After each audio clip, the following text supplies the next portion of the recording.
யோசிச்சு பாருங்க, உங்க கையில ஒரு சூப்பரான வேலைக்கான ஆஃபர் லெட்டர் இருக்கு. நல்ல சம்பளம். ஆனா அது கூடவே கண்ண பறிக்கிற மாதிரி பல லட்சங்கள்ல ஈயோசாப்னும் போட்டிருக்கு. இத பார்த்ததும் மனசுக்குள்ள ஒரு சின்ன குழப்பம் வருதா? எது நிஜம், எது வெறும் கனவுன்னு தெரியலையா? கவலைப்படாதீங்க. வாங்க, இந்த ஈயோசாப்புங்கிற விஷயத்துக்கு பின்னாடி இருக்கிற கட்டுக்கதைகளையும் உண்மைகளையும் நாம ஒன்னா சேர்ந்து அலசி பார்க்கலாம். இப்போ உங்க முன்னாடி இந்த 2 ஆஃபர்ஸ் இருக்குன்னு வச்சுக்கலாம். ஒரு பக்கம் போர்ட்ஸ்பாட் நிறுவனம் 10 லட்ச ரூபாய் சம்பளம், 20 லட்ச ரூபாய் ஈசாப் கொடுக்கறாங்க. இன்னொரு பக்கம் வைப்பர் டெக் 7 லட்சம் தான் சம்பளம், ஆனா மலக்க வைக்கிற மாதிரி 50 லட்ச ரூபாய்க்கு ஈசாப் தராங்க. ஒண்ணுல உடனடியா கைக்கு வர்ற காசு அதிகம், இன்னொன்னுல எதிர்காலத்துல கோடீஸ்வரன் ஆகலாங்கிற நம்பிக்கை அதிகம். சரி, இப்போ நீங்க சொல்லுங்க. நீங்களா இருந்தா இதுல எதை தேர்ந்தெடுப்பீங்க? கொஞ்சம் யோசிங்க. இந்த ஒரு கேள்விக்குள்ளதான் நம்ம இன்னைக்கு பேச போற எல்லா விஷயத்தோட மொத்த சாரமும் அடங்கியிருக்கு. ஓகே, அந்த கேள்விக்கு சரியான பதிலை கண்டுபிடிக்கணும்னா முதல்ல இந்த ஈசாப்ஸ்ங்கிற வார்த்தைக்கு பின்னாடி என்ன இருக்குன்னு நம்ம தோண்டி பார்க்கணும். சம்பளம்னா என்னன்னு நமக்கு தெரியும், இன்சென்டிவ்ஸ்னா என்னன்னு தெரியும். வாங்க அதே மாதிரி சிம்பிளா இதுல இருந்து ஆரம்பிக்கலாம். ESOP, அதாவது எம்ப்ளாயி ஸ்டாக் ஆப்ஷன் பிளான். பேரு தான் கொஞ்சம் பெருசா இருக்கு, ஆனா விஷயம் சிம்பிள். ஒரு கம்பெனியை ஒரு பெரிய பீஸா மாதிரி நினைச்சுக்கோங்க. ESOPங்கிறது அந்த பீஸாவோட ஒரு சின்ன ஸ்லைஸை ஒரு குறிப்பிட்ட விலைக்கு வாங்குறதுக்கான ஒரு ஆப்ஷன், ஒரு உரிமை. அதாவது நீங்களும் அந்த கம்பெனியோட ஒரு சின்ன பார்ட்னர் மாதிரி ஆகிறதுக்கான வாய்ப்பு. இப்போ ஒரு கம்பெனி ஆரம்பிக்கும் போது எப்படி இருக்கும்? அந்த முழு பீட்சாவும் அதை ஆரம்பிச்ச ஃபவுண்டர்ஸ் கிட்ட தான் இருக்கும். பாருங்க, 2 பேர் தான் பீட்சாவை சரிபாதியா பண்டு போட்டுக்கிட்டாங்க. முழு உரிமையும் அவங்க கிட்ட தான். சரி, கம்பெனி வளரணும்னா நல்ல திறமையான ஆளுங்க வேணும் இல்லையா? அவங்கள உள்ள கொண்டு வரணும், இருக்கிறவங்கள தக்க வச்சுக்கணும். அதுக்கு என்ன பண்ணுவாங்க?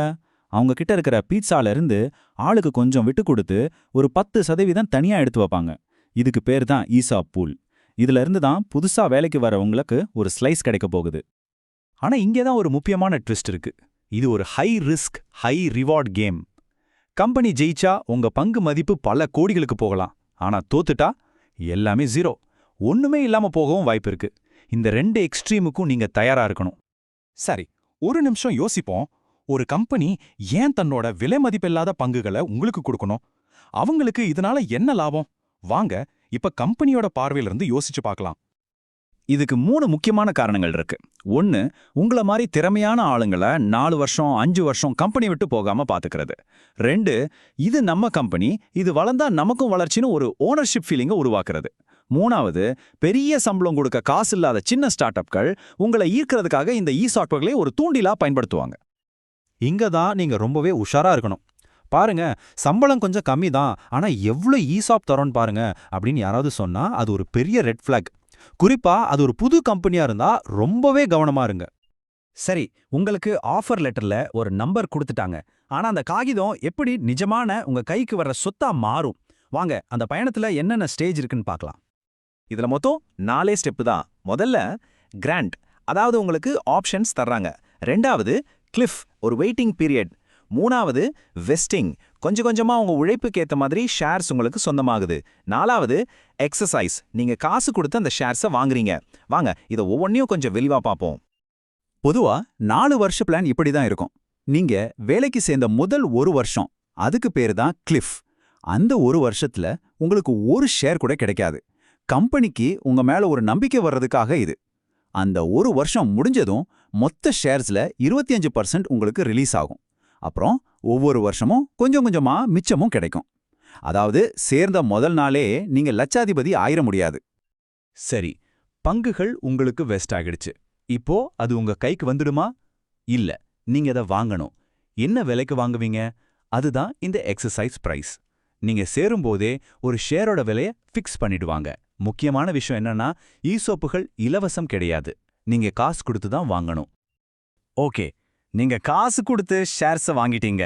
இப்போ முக்கியமான கேள்வி, இத எப்படி பணமா மாத்துறது? அப்புறம் அரசாங்கத்துக்கு எவ்வளோ வரி கட்டணும்? வாங்க அதையும் பார்க்கலாம்.